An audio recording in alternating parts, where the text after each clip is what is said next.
Boa noite. Boa noite.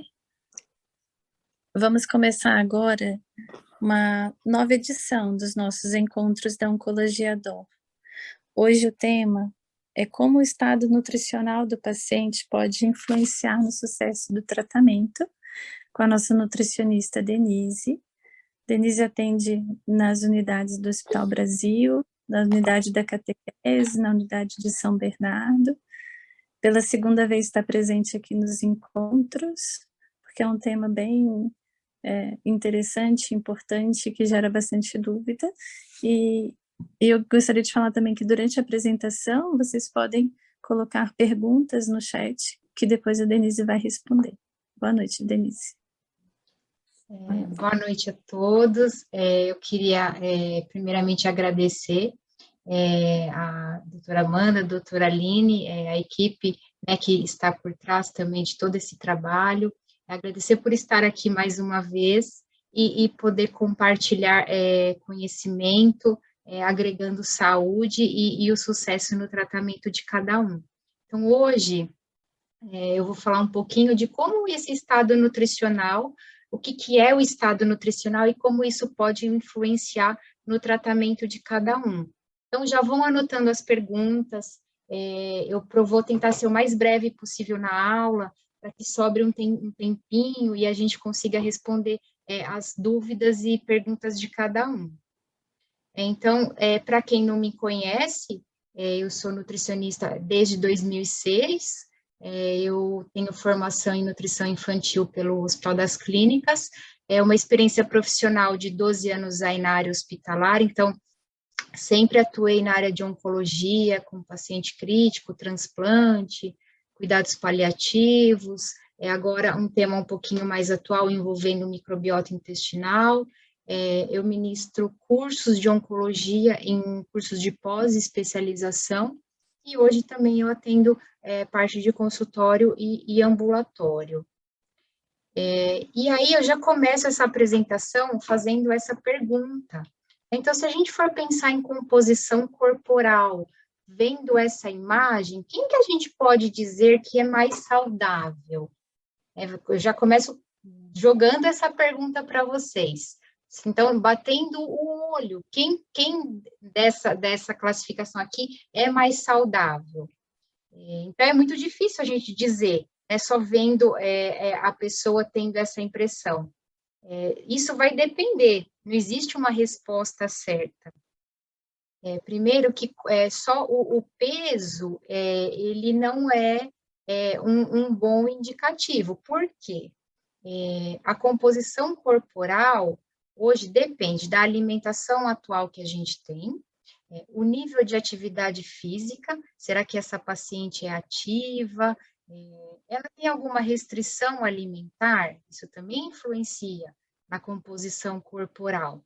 Eu sempre costumo perguntar nas consultas, o peso atual, da paciente, a gente sempre afere, vê quanto é que está, e o peso habitual, o peso que ela sempre teve, ela ou ele sempre teve na vida.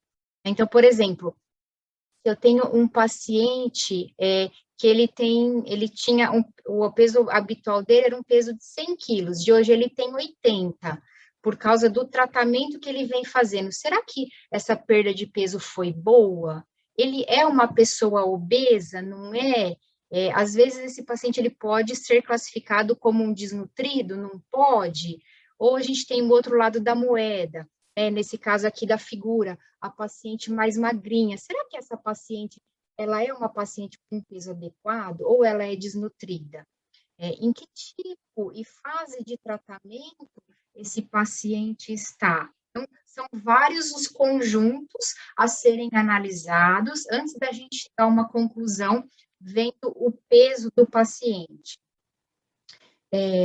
Aqui, esse foi um documento que o INCA, para quem não sabe, o INCA é o Instituto Nacional de Câncer, publicou esse ano, isso é bem recente, e só para a gente startar isso tudo, falando de prevenção de doença. Então, a gente sabe que o câncer ele não tem só uma causa, mas de 80% a 90% dos casos eles são evitáveis porque eles são decorrentes de causas externas, ou seja, estão relacionados ao modo de vida, o como a gente traz isso do ambiente. E a menor parte está relacionada aos fatores genéticos.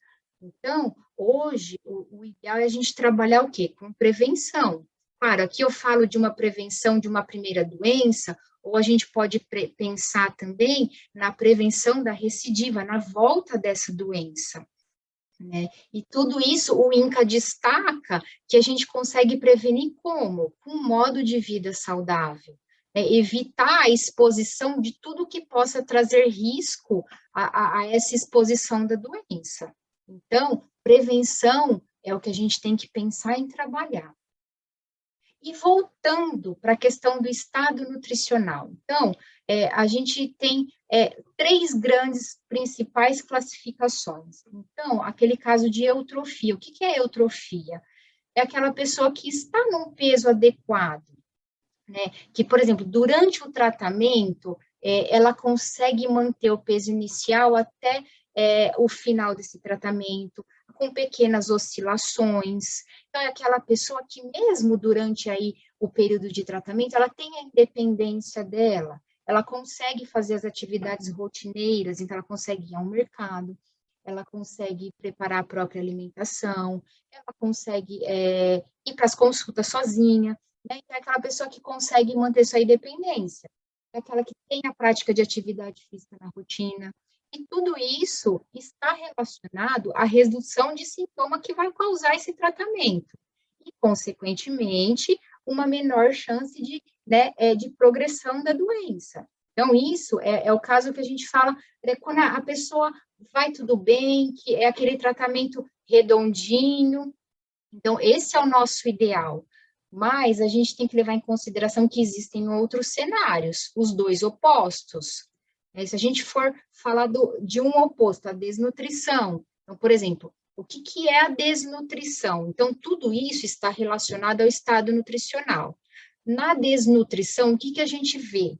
Então, aquele paciente que perdeu bastante peso, junto com o peso, ele tem bastante perda de massa muscular, e aí, consequentemente, ele fica mais fraco, ele come menos, e aí ele tem um comprometimento todo da função. Então, ele passa a deixar de fazer as coisas que ele fazia decorrente desse quadro ruim. Então, esse é um cenário muito ruim, é um cenário que a gente nunca quer. Então, eu falo para a maioria dos pacientes, perder peso durante o tratamento nem sempre é bom. Caso, né? Claro, a gente tem alguns casos que é necessário, mas na maioria deles não. Então, mesmo que a pessoa seja uma pessoa com um pouquinho ali do sobrepeso, o ideal é que a gente mantenha isso, e quando finalizar o tratamento, a gente vai pensar em outras coisas, porque isso, esse quadro todo, ele agrava o resultado final. E o que eu percebo bastante, isso é da minha rotina, que às vezes esse quadro está relacionado à falta do apoio familiar, às vezes é um paciente que mora sozinho, né? Então tudo isso ajuda para que ele entre num quadro assim. Às vezes ele tem dificuldade de ter acesso aos alimentos, depende de alguém para comprar, né? Então tudo isso acaba valorizando esse quadro de desnutrição. E também a gente, pensando de uma forma mais lúdica, né, vamos entender esse cenário aqui que eu gosto bastante de explicar. Então, por exemplo, no primeiro quadrinho, a gente tem um paciente que vai começar o tratamento. Então, vejam que ele está ali no primeiro dia 13, que é o primeiro dia de tratamento. Ele tem bastante músculo no corpo dele. Tá vendo? Tudo que está em vermelho é a parte de músculo. Então, é um paciente que ele está com a floresta dele em dia. Olhem na figura de baixo, a gente tem uma floresta perfeita, toda verdinha, né? Então, esse é o primeiro dia de tratamento. Aí, no 5º dia de tratamento, vamos lá para a segunda figurinha. Ele tem uma intercorrência. Então, ele não conseguiu comer bem, e aí ele precisa de um suporte hospitalar. Aí, ele perdeu bastante peso e, com isso, ele perdeu bastante músculo também. Então, reparem que a parte vermelhinha do corpo dele está menor. E aí, a floresta dele começou a pegar fogo. Ficou internado bastante tempo. E aí, no 11º dia, ele ainda está internado. Nossa, esse paciente não conseguiu se alimentar, teve bastante intercorrência, e aí ele precisa até de um suporte para se locomover. Por quê? Porque a parte muscular dele foi toda embora. Né? Reparem o vermelhinho ali no corpo dele. Então, ele não tem mais quase nada. E aí, a floresta dele também se foi. Então, esse é um quadro que a gente não pode esperar chegar, né, nesse terceiro quadrinho aqui, é tudo que a gente não quer. Então, eu falo que a nutrição, ela tem que entrar no primeiro quadrinho, e aí ela vai entrar nesse último também. Quando, por exemplo, aconteceu de tudo aí com esse paciente, e ele precisa recuperar o que ele perdeu. Então, sempre vai ser possível a gente voltar a ter uma floresta verdinha. Claro, é um trabalho de formiguinha, mas a gente consegue voltar à parte muscular. Então, isso que é importante. Então, não deixar chegar no terceiro, né? Então, a gente conseguir interromper esse ciclo da floresta aí logo no início, tá? E a gente tem o outro lado da moeda também, que é o ganho de peso, que acontece também durante o tratamento. Então, por que acontece? Porque o paciente acaba consumindo muito além do que ele precisa. Esse paciente também tem pouca massa muscular, que isso é ruim. Por causa do ganho de peso, ele deixa de fazer uma atividade física, ele entra num processo de inflamação, e além disso, ele tem um gasto energético mais baixo. Isso tudo é agravado por alteração hormonal, a pandemia foi um fator que deixou as pessoas mais trancadas em casa, dificultando também essa coisa de sair e conseguir ter uma prática. A fadiga, dor, a dificuldade de se locomover, então tudo isso é agravado pelo ganho de peso. Se a gente olhar no mapinha aqui, são os dados da obesidade no Brasil. Isso a gente não está falando no paciente com câncer. Então, a gente pode ver que metade da população tem um excesso de peso. Então, é muita coisa. Se a gente for ver os dados aqui em São Paulo, então, a maioria são mulheres. Então, 21,1% das mulheres no estado de São Paulo tem um grau de obesidade. É bastante. Por quê? Porque a gente está falando que o ganho de peso está ligado com chance da doença. Então, isso é muito ruim. E aqui, mais uma vez, o INCA, conforme... Eu não mostrei aquele slide para vocês, falando do INCA, aqui outro, que eles publicaram junto. Então, o que a gente tem que fazer para prevenção? É cuidar de peso. O peso não pode... a obesidade é muito ruim. Toma cuidado com circunferência da cintura, aquela gordura que a gente vê mais na região abdominal também é uma gordura perigosa. E se a gente olhar as bolinhas ali embaixo, então, olha como cresceu a prevalência do excesso de peso. Em 2008 e 2009, 47% da população, né? Agora, em 2019, 59%. Então, isso foi dado antes de pandemia. Eu acredito que a gente esteja num cenário um pouquinho pior. Mas e aí? Né? Eu falei, e joguei a bomba, e aí? O que a gente vai fazer, né? Para melhorar tudo isso? Então, agora é hora de você escolher de que lado ficar. Então, ou a gente não faz nada, acomoda, ou vem comigo que a gente vai pensar em algumas alternativas. Eu falo que na minha prática, eu estou para agregar. Então, a gente não pode falar, a nutricionista hoje vai brigar, vai me penalizar por isso. Não, a gente está aqui para caminhar juntos. Então, vamos lá. Consumam mais proteínas. Durante o tratamento, é muito comum as pessoas consumirem pouca proteína. E a proteína é o que vai ajudar na nossa questão muscular. Lembram da floresta? Então, a proteína é a base da nossa floresta. Então, tem que consumir a proteína está ligado também ao sistema imunológico, que muitas vezes acaba ficando mais debilitado durante o tratamento. Então, se eu não gosto da proteína de origem animal, vamos para as outras proteínas, que são tão boas quanto. Então, por exemplo, algumas dicas. Então, utilizar os queijos nas preparações em geral, as carnes mais magras, o peixe, que é uma proteína que quase ninguém consome e é muito boa. As proteínas de origem, de origem vegetal, por exemplo, o tofu, que é o queijo japonês, o leite também pode ser usado, os ovos. Então, dentro do possível, dentro da rotina de cada um, a gente tem que tentar incrementar as nossas refeições. E, às vezes, a gente precisa partir para um suplemento também. E sempre seguir orientação, então, ou da nutricionista, do médico, nunca por conta própria. A gente sabe que hoje o mercado tem uma gama de suplementos. Então, se a gente chega na farmácia, não sabe nem por onde começa. Então, é sempre importante ter uma orientação, certo? Muitos me perguntam, eu vou começar o tratamento. O que é bom para mim? Bom, tá aqui. Então, se vocês querem a minha opinião do que é bom, não só para quem está em tratamento, mas para a família no geral, esses são os alimentos mais ricos que a gente tem. Eu falo que a alimentação, ela é a nossa base.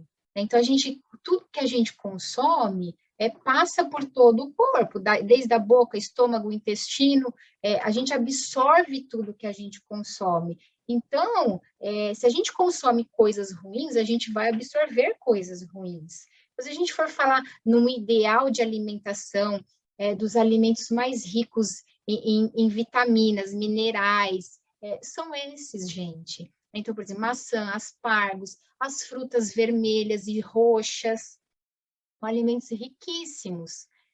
O alho, cebola, isso tudo tem propriedade fitoquímica. E a gente sabe que para a doença é muito bom isso. Por quê? Porque a gente ajuda a enfraquecer a célula ruim. Essa é a nossa ideia. Então, com a alimentação, a gente vai ajudar a medicação a ser mais eficaz. Né? Então, se a gente tem uma alimentação ruim, a célula acaba ficando mais forte. E a gente sabe que a célula do câncer é um Highlander, é uma célula muito inteligente, mais inteligente do que as outras. Então, a gente precisa, a gente não pode dar chance para ela.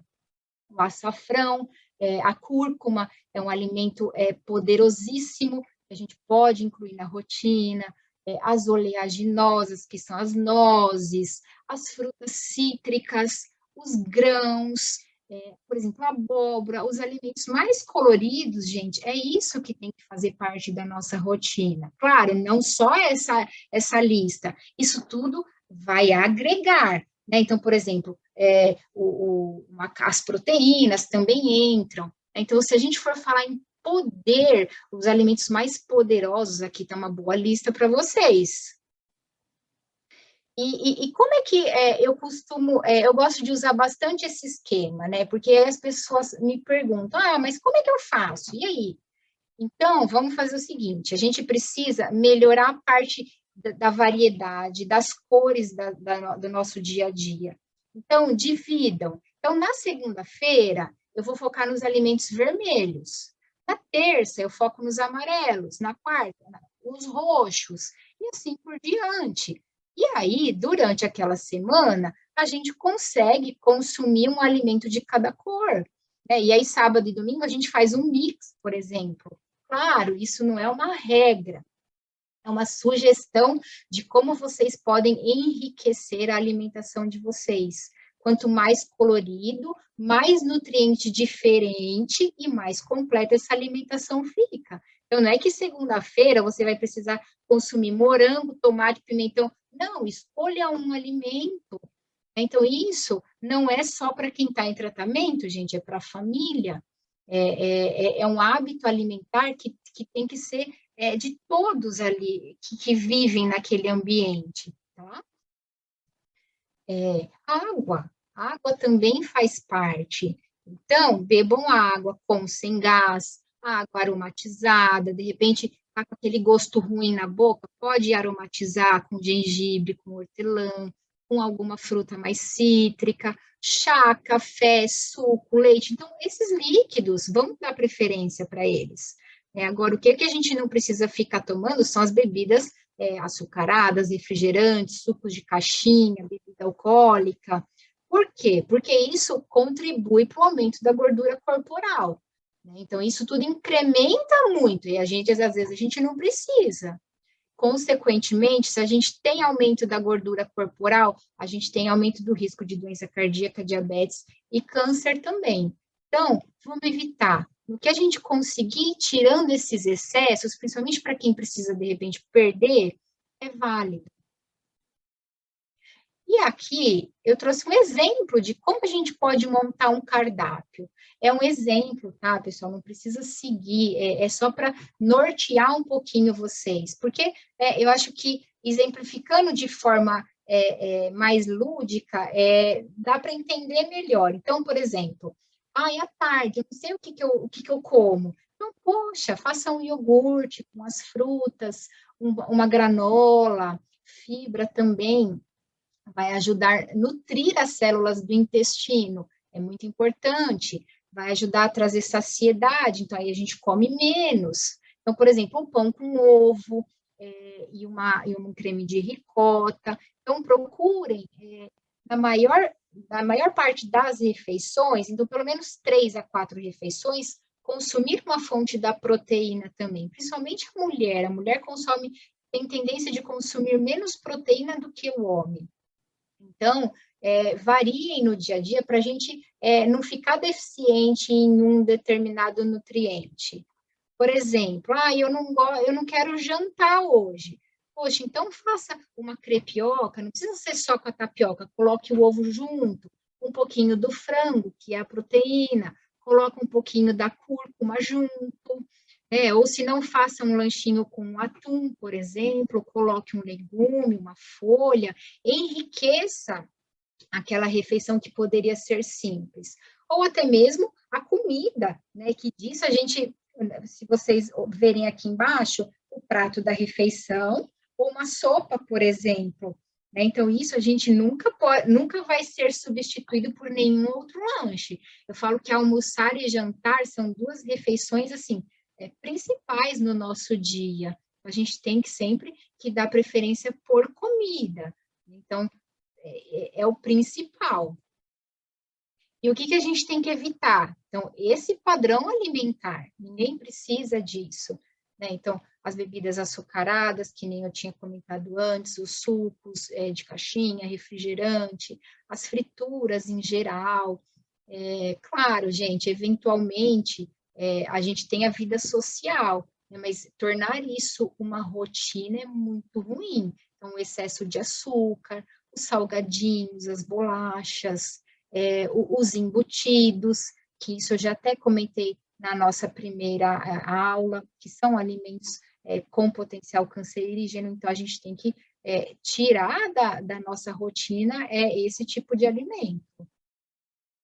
E aqui, e tudo isso por quê, né, gente? Essa foto, o que é essa foto? Essa foto eu acho linda, né? Eu amo essa foto. Essa foto é o nosso intestino. Então, por que eu enfatizo tanto a questão intestinal? Porque tudo começa por ali. Então, toda a nossa absorção começa ali. Então, se a gente não coloca coisas boas para dentro da gente, como que ele vai absorver as coisas boas? Isso não existe. Então, a saúde intestinal, ela está ligada de forma direta na composição corporal, inclusive ganho de músculo, na imunidade. Então, não adianta a gente, a imunidade caiu. Ai, vamos entrar com vitamina. Não, a gente tem que melhorar o que a gente consome e o que a gente absorve. E, consequentemente, ter uma saúde intestinal adequada vai colaborar pela resposta do tratamento. Então, hoje, mais do que nunca, essa relação da flora intestinal tem sido muito discutida. Então, isso, para mim, é o ponto-chave da nossa aula, saúde intestinal e absorção. Isso tudo vai melhorar a resposta ao tratamento. Como, né, gente? Aí, ó, o intestino, do que ele precisa para a gente ter uma boa saúde intestinal? Praticar atividade física, dormir bem, sem sono, a gente não consegue chegar a lugar nenhum. Cuidar do estresse. O estresse é muito ruim também para a saúde intestinal e para todo o contexto. E alimentar-se bem, conforme a gente falou nos slides anteriores. E, claro, eu não podia deixar mais uma vez de falar da atividade física. A gente sabe que uma alimentação adequada, junto com a prática regular da atividade física, pode prevenir 1 a cada 5 casos de câncer. Então, isso tudo são aqueles fatores externos que eu comentei logo no início. Então, a gente precisa cuidar de todo o ambiente que a gente vive, né, da maneira de como a gente, o estilo de vida. Então, isso é muito importante. Se a gente pensar, a cada 100 pessoas, 22 casos de câncer poderiam ser evitados se a gente tivesse bons hábitos. Então, isso é muito importante. E aí, eu comecei com uma pergunta, eu vou terminar com outra. A comida pode ser o seu remédio? E aí, o que vocês acham? Qual é a opinião de vocês? E agora eu quero as dúvidas, né? Então, eu falei que eu ia tentar ser o mais breve possível, porque na outra vez tiveram bastante dúvidas e a gente acabou não conseguindo, então eu quero que o pessoal, né, interaja aí mais uma vez com a gente. Obrigada, Denise. Ótimo, como sempre, didática, direta e bem especial sua aula. A gente tem uma pergunta. Por enquanto, só uma, mas eu tenho várias aqui. Se a gente... Que bom, gosto assim. A Ana está perguntando sobre a soja. Que derivados da soja, se é liberado? Normalmente eu libero, porque assim, a gente não consome tanta soja, né? A gente viu um consumo maior, por exemplo, nos vegetarianos, mas hoje em dia nem o público vegetariano consome tanta. Então, o que a gente acaba consumindo na rotina é muito pouco. Então, isso, no final das contas, não tem tanta influência, né? A soja como alimento, diferente de suplementação, né? Então, como alimento, é muito seguro. Com certeza, a gente está falar do alimento é muito mais os benefícios para a saúde, né? Melhores do que a soja, Sim, a isoflavona, por exemplo, né? Que é contraindicada em pessoas que tiveram câncer de mama, devem evitar. Denise, vamos aproveitar e falar sobre o conceito de matriz alimentar? Eu acho que é um conceito. Matriz alimentar, quer dizer, a diferença de você comer o alimento ali na comida e de você tomar um monte de comprimido. Como que você diferencia? Porque os pacientes querem muito tomar vitaminas, né? E a gente sabe que a vitamina suplementada, muitas vezes durante o tratamento, durante a quimio, ela faz mal, ela prejudica a ação da quimioterapia. Então, o que você acha? Eu acho que, eu concordo com isso, eu acho que não se deve tomar muitas vitaminas, porque elas são antioxidantes e acaba atrapalhando a quimio de funcionar. Mas no alimento não existe esse efeito, né? Então, é como que o corpo é sábio, né? Que a interação dos nutrientes dentro do alimento. Porque a vitamina, a gente está considerando de que ela tem uma dose muito mais concentrada. Então, o alimento, a gente dilui isso durante o dia. Né? Então, não é todo dia que você consome aquela mega dose. Então, é totalmente diferente. Então, as vitaminas, elas são antioxidantes, então isso atrapalha a ação do quimioterápico. Às vezes a gente precisa desse ambiente oxidado para poder fazer ação. Só que o problema das vitaminas é que às vezes a gente não precisa suplementar só vitamina, precisa dos macronutrientes, que são as gorduras, as proteínas e os carboidratos. E isso a gente não vai conseguir suprir, né? Então não é só de Exatamente. Mas, assim, se precisar suplementar vitamina, normalmente eu prescrevo, mas tem que ser uma dose ajustada. Então, não dá para chegar em qualquer farmácia e pedir um suplemento qualquer, uma vitamina qualquer. Então, tem que ser uma dose específica e a gente considerar o tipo de tratamento que ele tá realizando, né? Uhum. Tem mais perguntas aqui, ó. O Solange pergunta se o consumo de carne vermelha é mais prejudicial para o câncer de mama.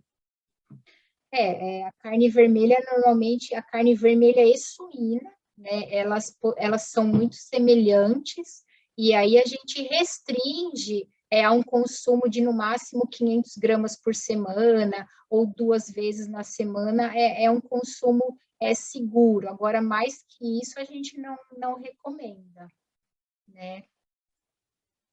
Qual seria a quantidade?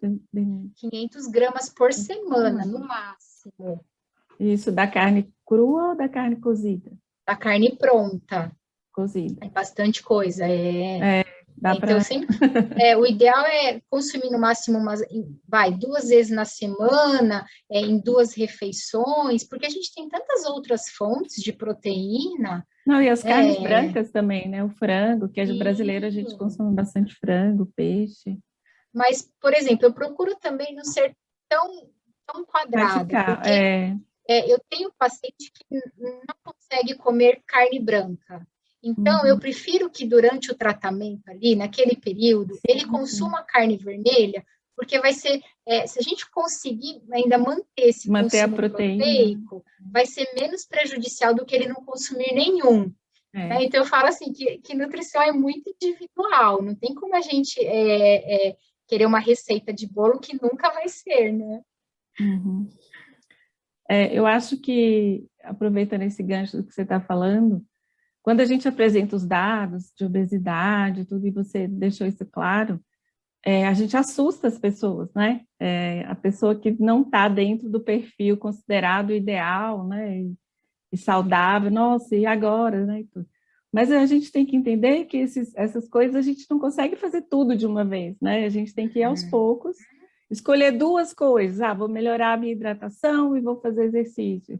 Esses 2 meses. Daí 2 meses eu vou escolher mais 2 coisas para melhorar. E não é tudo de uma vez, senão a gente acaba perdendo a motivação, né? Acaba sendo complicado. Porque, às vezes, a pessoa carrega esse hábito há muito tempo. Então, ela não vai virar a chavinha, né, de uma hora para outra. E sempre são muitas mudanças. Né? Então, envolve o tratamento, família, a rotina. Então, realmente, traçar metas, né, a pessoa vê que está tendo resultado e aí, aos poucos, ela vai trabalhando o resto ali do contexto.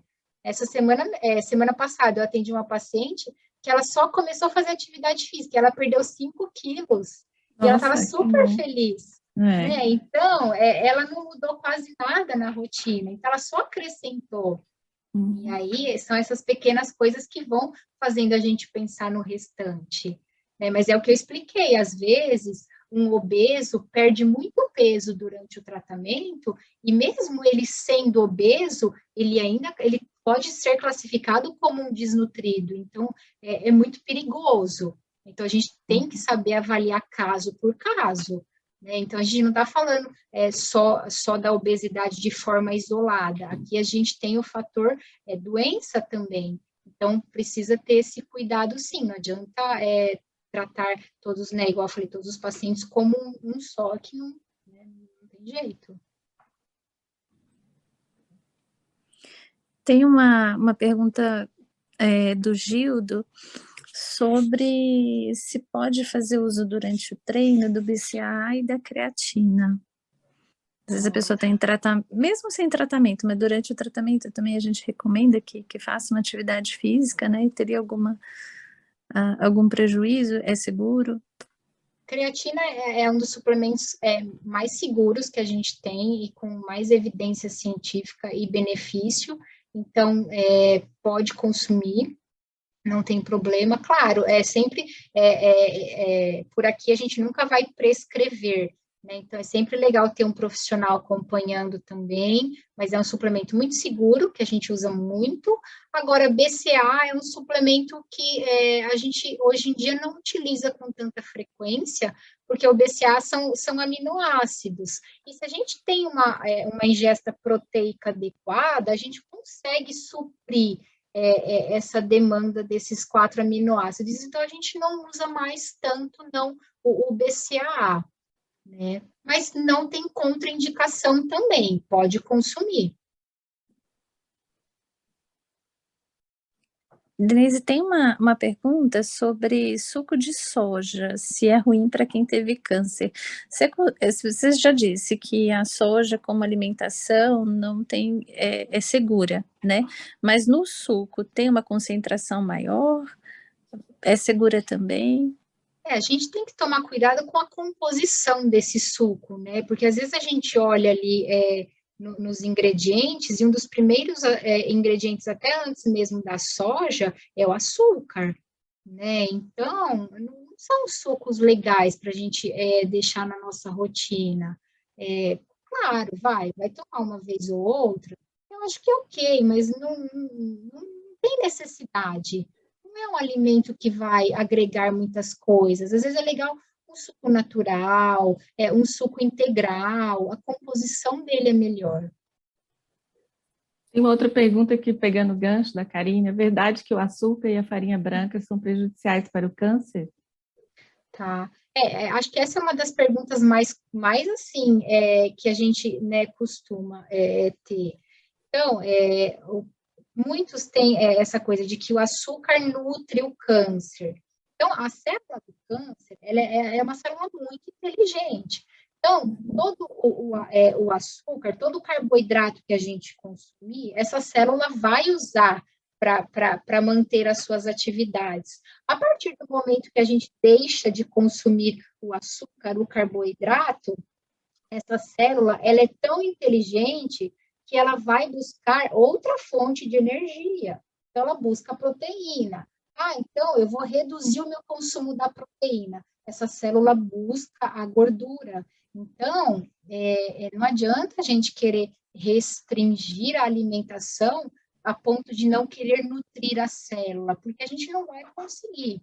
É uma célula muito mutável, inteligente. Então, não adianta. Agora, claro, esse açúcar de adição que a gente costuma utilizar, vai adoçar uma bebida, não precisa, porque a gente tem que também acostumar o nosso paladar a sentir o sabor do próprio alimento. Então, quanto menos açúcar de adição usar, melhor.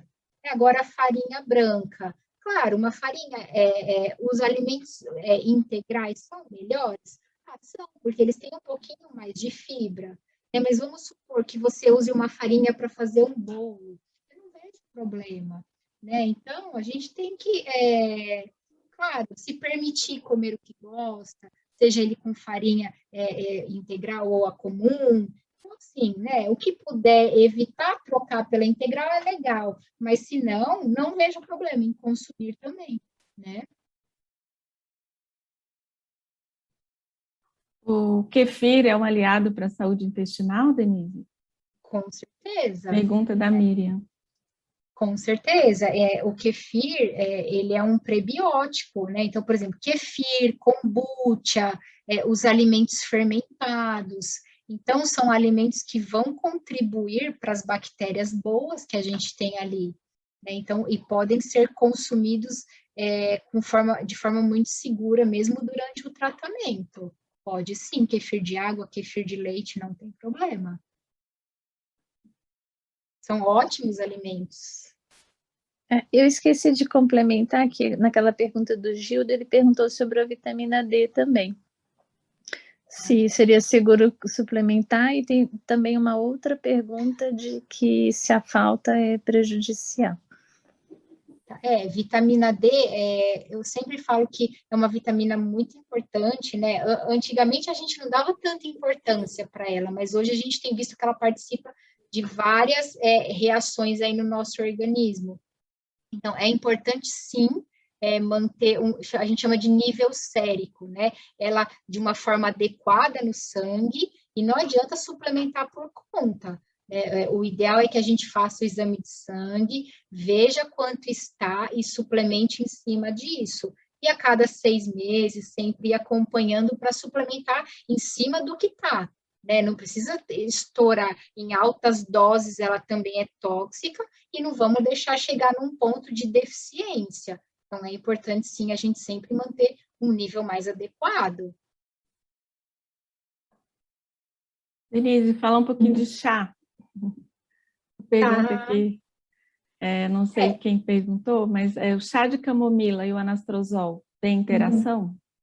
Tem. Então, assim, uma xícara é muito seguro. Eu falo, vamos evitar os excessos. Então, ninguém precisa tomar 1 litro de chá por dia. Substituir água por chá. Então, tomou uma xícara, tá tudo certo. Muitos chás interagem principalmente com quimiosistêmica. Por exemplo, chá de folha de graviola, chá da folha de amora. Então, são chás antioxidantes e que ajudam a sobrecarregar o fígado. Então, é perigoso durante químio, principalmente esses 2 chás.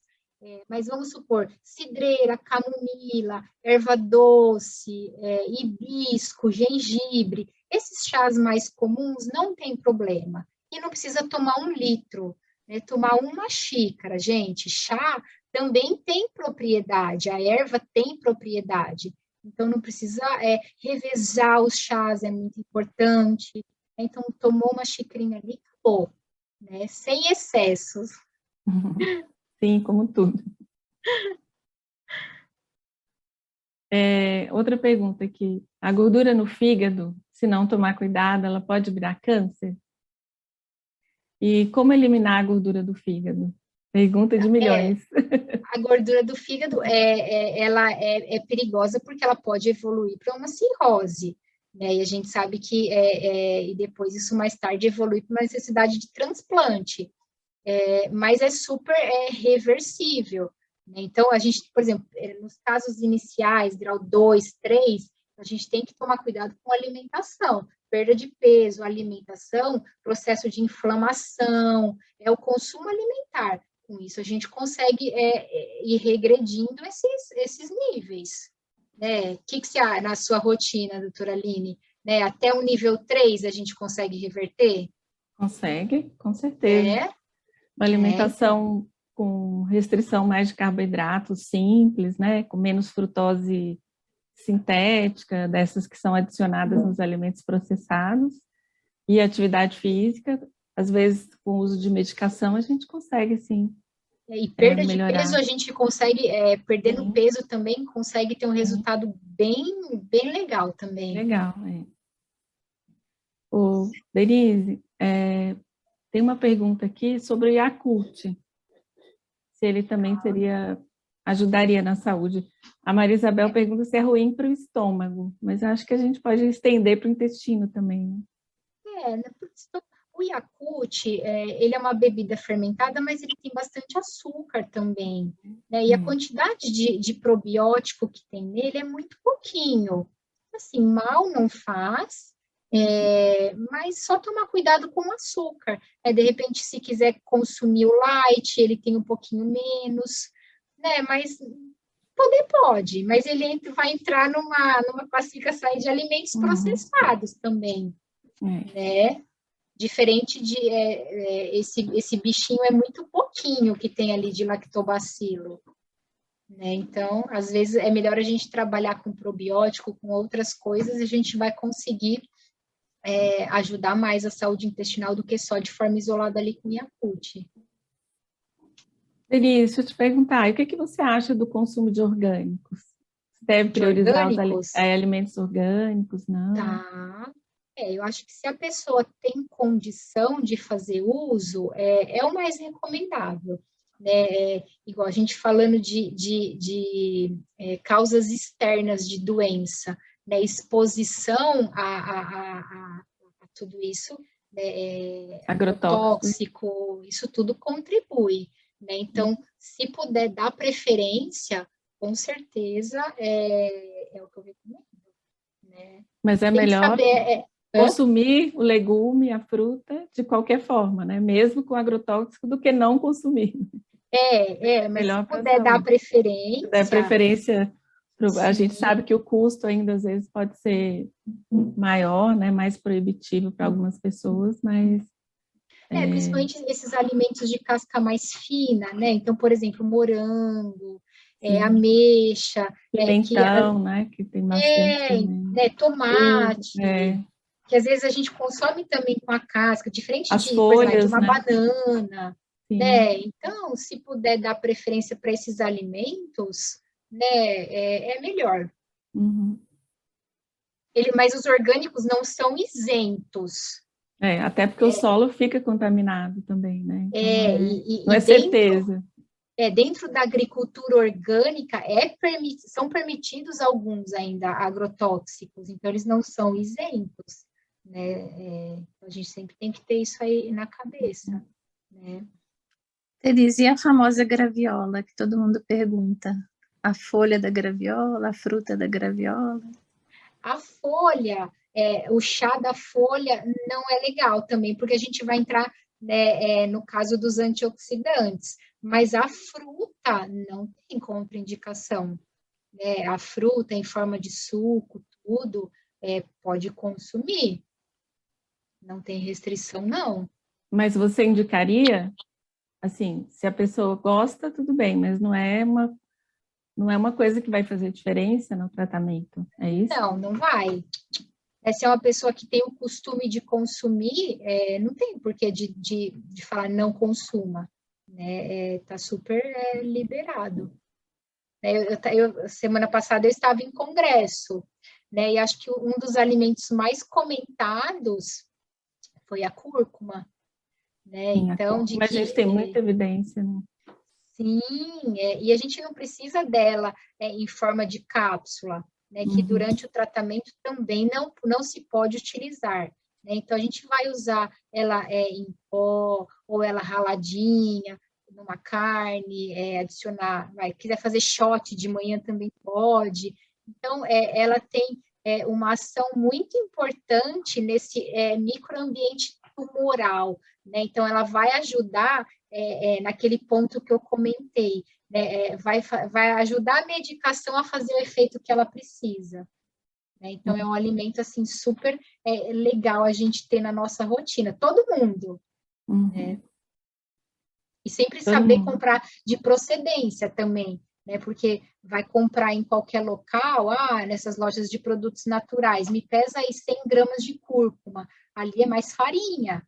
A gente precisa sempre comprar com procedência, com registro, né? Ministério de Agricultura, tudo, e sempre olhar a composição ali no ingrediente, se é só a cúrcuma mesmo, né? Se não está adicionado de nenhuma outra coisa. Nossa, Denise, eu sou de Minas, né? A Amanda também, né, Amanda? E na minha cidade, uma cidade pequena, lá em Minas, a gente tem mercado, né? Que todo mundo vai fazer compra no sábado de manhã no mercado e tal. E tinha uma senhora que fabricava, vendia temperos, a barraca de tempero, aquela barraca bonita, com os temperos, você vai no peso e tal. Aí a gente comprava muito o urucum, né? Que a gente chama lá de corante, que é aquele vermelhinho, pozinho vermelhinho. E aí depois descobriram que ela colocava, sabe aquele pó vermelho de pôr no piso, xadrez, que chama, que colocava para fazer cimento? Ela adicionava aquilo no tempero dela para ficar mais vermelho. Olha todo mundo na cidade consumindo. Então essas coisas existem, tem gente desonesta, por isso que a Denise está falando que a procedência é super importante, né? Uma coisa que o pessoal costuma colocar corante é em sal rosa também. Teve uma época aí que estava tendo muita falsificação de sal rosa, e agora o que a gente está tendo falsificação é de creatina, né? Porque a creatina ela dobrou o preço, porque a matéria-prima está super escassa, e aí tem gente adicionando outras drogas, aí até medicamento junto com creatina, então precisa tomar cuidado, saber onde compra, né? Sempre que, por exemplo, sempre que eu prescrevo, colocar algumas marcas, né? O paciente sempre que tiver dúvida, perguntar, tem que perguntar, não pode sair desconfiar do mais barato, né? Sempre que o mais barato pode ser. né? Então, diferença muito grande. Né, e, por exemplo, é uma coisa que vai render muito, né? Então, às vezes, vale a pena a gente investir um pouquinho mais caro num produto bom, mas sabendo que a gente está consumindo a coisa certa, né? Mas saúde intestinal é o que está o que tá em alta. Para a gente melhorar, a gente sabe que é fibra, né? Fibra, fibra, fibra. Então, é super importante. Não só fibra, né, mas todo o contexto alimentar. E a parte imunológica também é o que manda. Né? Eu estava nesse... E o vegetarianismo, o que você acha? Eu sou super a favor, né? Mas a gente sempre tem que tomar cuidado para conseguir bater meta proteica diária. Sempre fica um pouquinho deficiente. Então, às vezes, eu gosto de suplementar, principalmente a proteína, né? Porque senão aí a perda muscular é grande, né? Então, eu acho que tem que ter esse cuidado, né? No vegetariano. No vegano, a gente pensa, né? B12, todas o restante, né? Mas o vegetariano é mais tranquilo, né? E eu estava nesse congresso semana passada e agora tem se falado muito em transplante de fezes, né, no tratamento da doença. E eles têm tido bons resultados, viu? Mas explica aí para o pessoal como que é isso, tá? Como é? Quem vai comer cocô? Um dos maiores estudos feitos foi com câncer de pele metastático, e eles fizeram esse transplante de fezes. Então, paciente que não respondia mais a medicação passou a ter boa resposta. Então, assim, é bem promissor isso, viu? Porque a gente muda esse microambiente tumoral, né? E aí você favorece toda a ação da medicação. Muito legal esse estudo, depois eu vou mandar para vocês, de transplante de fezes. Denise, explica para o pessoal como que é o processo do transplante de fezes, porque senão a gente fica na cabeça imaginando, né, coisas. Né?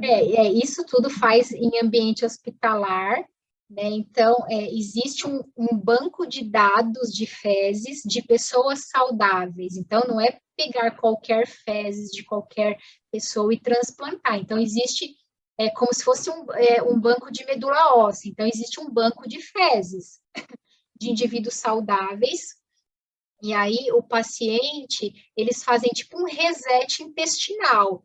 Então, faz tipo um preparo de toda a parte intestinal, elimina tudo, e aí aquelas fezes do paciente bom, ela pode ser injetável tanto via retal, ou ela pode ser consumida em forma de cápsula, né? É assim que é feito o transplante. Isso. Não vamos alimentar a imaginação. Em cães é muito comum, né? E agora a gente está vendo essa realidade aí no humano, mas já é uma coisa que eles vêm fazendo há um tempo já. Sim, né? Então, eu acho que isso é bem promissor para a gente também, viu?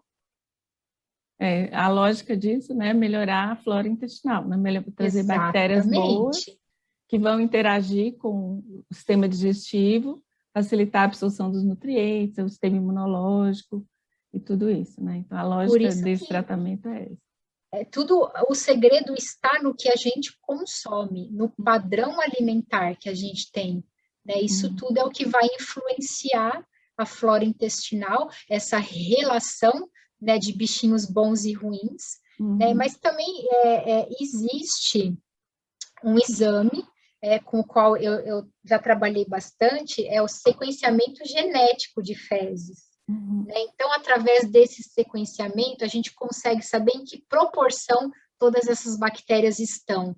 E aí, em cima disso, a gente tomar as nossas condutas. Então, é um jeito da gente conseguir também melhorar essa flora intestinal. Então, existem diversas formas da gente conseguir estudar isso. E é bem legal, bem interessante também.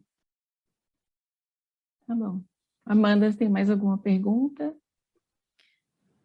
Tem perguntas sobre a cúrcuma, se ela funciona também como preventivo ou estaria indicada só para quem está em tratamento?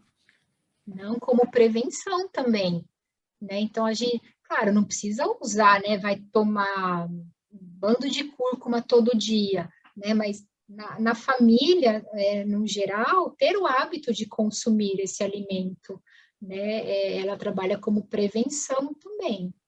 Então, pode ser consumido durante o tratamento e como prevenção também. Ótimo. Eu sempre em casa coloco na salada. Isso, a gente não precisa de grandes quantidades, né? A gente usar aquele pouquinho ali, né? Isso tudo vai fazer o efeito, né? Também não adianta pegar a cúrcuma e colocar ali no meio do churrasco da batata frita, né? Então a gente tem que pensar em todo o restante também. Né? A cúrcuma não vai fazer um milagre aí, né? Eu não vi mais perguntas no chat, gente. Você chegou a ver, Aline, uma não, pergunta? é só isso mesmo.